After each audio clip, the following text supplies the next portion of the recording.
I've seen quite a few vehicles with those illuminated emblems on the front, and I want to try making one. And I'll show you how you can make one too.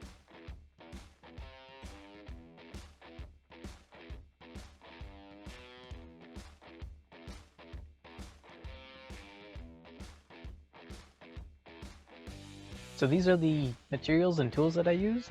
You'll need some acrylic. I'm using some cob LED strips that are 3mm wide, some 2-part epoxy, and some wire. And then the tools that I used was a laser engraver, 3D printer, soldering iron, and some sandpaper. I did also use a CNC router, but I'll explain later how you don't necessarily need a CNC router. The first step is to design the logo or the emblem. So I'm gonna look for an image. I'm actually gonna look for an SVG in particular, since that'll give me nice clean lines to trace off when I bring it into Fusion 360.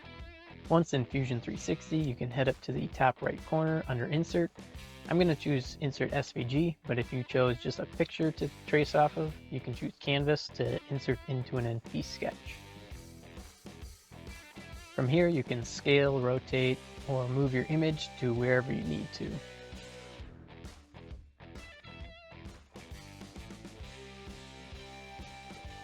So from here, I'm going to exit the sketch, and since I've already created this, I'm just going to go into my first sketch. Here you can see that I already have my logo designed based off the imported SVG. You can see that there's kind of an offset in there. That's the area that I'm going to have the 3D printed support and LEDs go through. I extruded this to 3mm to match my LED strip thickness. And then I'm just going to add some fillets to this shape. Next, I'm going to create another sketch. This will be the 3D printed portion of the emblem. And here I'm going to put my offsets off of the main acrylic shape that I'm going to be laser cutting as the thickness of the LEDs. And then I'm also going to do an offset off of that for the thickness of the 3D print. So now here I'm extruding that sketch, and I'm only picking the parts that I want to be 3D printed, leaving the gap between the shapes for the LEDs to sit in. So here you can kind of see we've got the thick outline border, and then there's that thin little inside between the H and the 3 that the LEDs are going to stick to back to back. Here's a cutaway, so you can see that the LED, I guess the rounded cone part, will touch the clear transparent acrylic piece while sticking to the 3D print. Lastly, I'm going to create one more sketch, and then this is just to cover up the LED strip from the front side. So I'm just going to project the inside shape.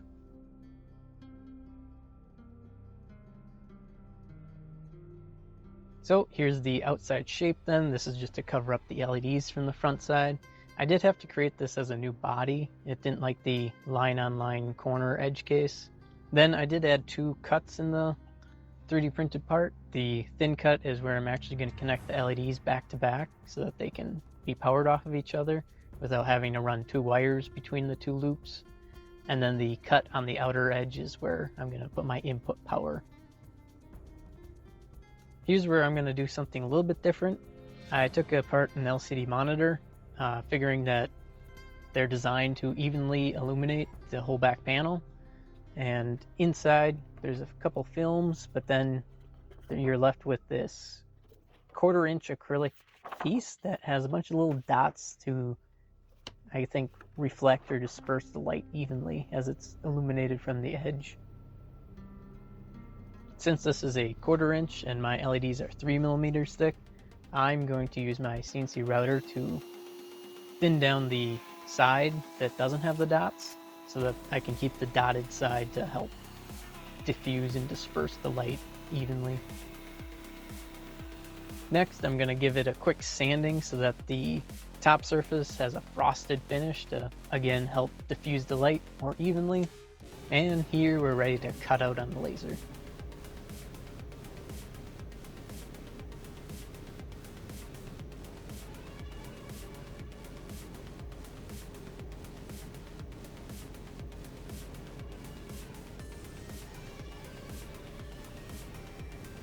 Here's the 3mm cob LED strip that I'm using. I'll turn the brightness down lower so that you can see that it's actually a bunch of tiny little soldered on LEDs. So unfortunately, you can't just cut the LED strip wherever you want. Normally there's little cut segments. In this case, mine are every 21 millimeters.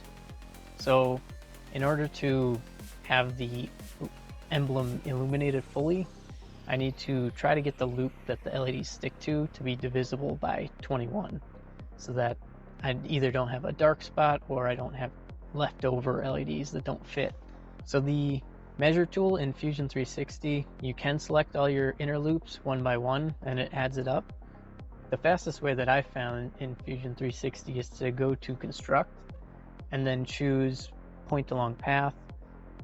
So once you select the loop that you want to measure, this pop-up will show proportional, and what we actually want to do is set this to 1, and then you can go to physical, and this will set your or show you your loop distance.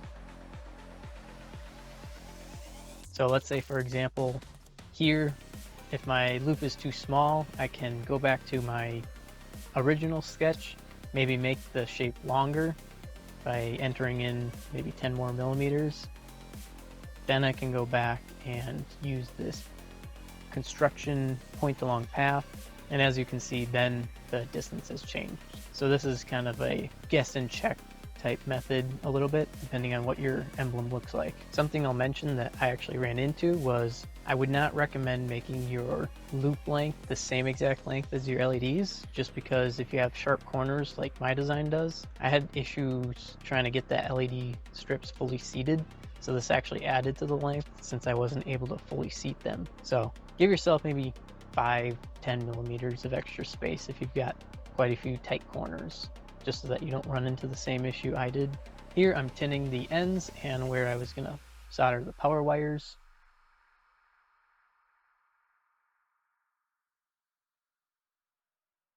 Here is where I'm connecting the strips back to back.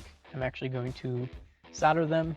So make sure you match up the polarity if you're gonna try this, and leave yourself a little bit of a tab, or don't put them end to end, so that you can actually put your soldering iron on the pad a little bit to heat it up. The top-down view has a little bit better angle of what's actually going on. You can see the solder once it flows all the way to the end, it kind of squishes together with the tweezers that I'm using.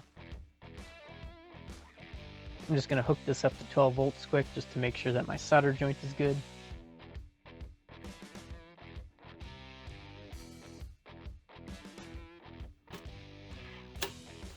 Then onto the somewhat long process of sticking your LED strip all the way around your logo or emblem. So I find it easiest to pull the backing off of the adhesive as you go. If you pull it all off, then it's gonna stick to itself and other things that you have working around you. So just go little by little. If you fold it kind of in half, then press it into the corners. I feel like that tucks it in a little bit better than trying to go straight on or keeping your strip straight. Having a tweezers or a little screwdriver to help push it in there is also helpful.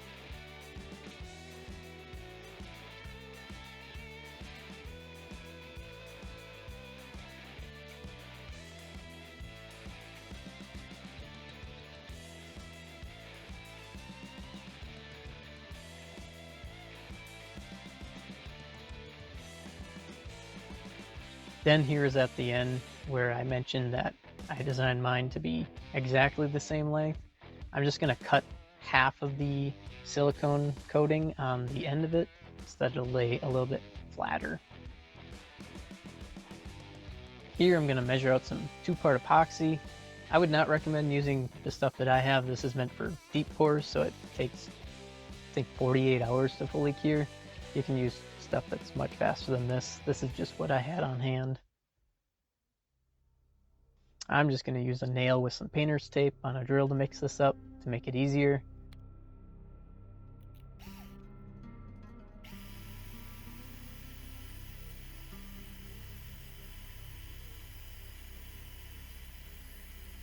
After mixing, I'm going to pour this into a shorter cutoff cup so that it's easier to work with. And I'm pretty sure this is good for eliminating any unmixed resin. So I left mine sit for about a day to get to this tackiness so it's not so watery. But I'm just going in and kind of filling in any holes or tacking down the inner and end pieces of the different pieces, just so that they don't fall out and flex. So no particular rhyme or reason between the places that I'm choosing. You can pick all the corners, just trying to keep everything secure from moving. And then I'm also going to add some resin around the cables so that there's strain relief. You don't pull the cables out and they don't get broken. Also add some waterproofing to the solder connections. So I am very happy with how this turned out. For such a little emblem, it actually turned out very bright, but I'll let the results speak for themselves, so enjoy.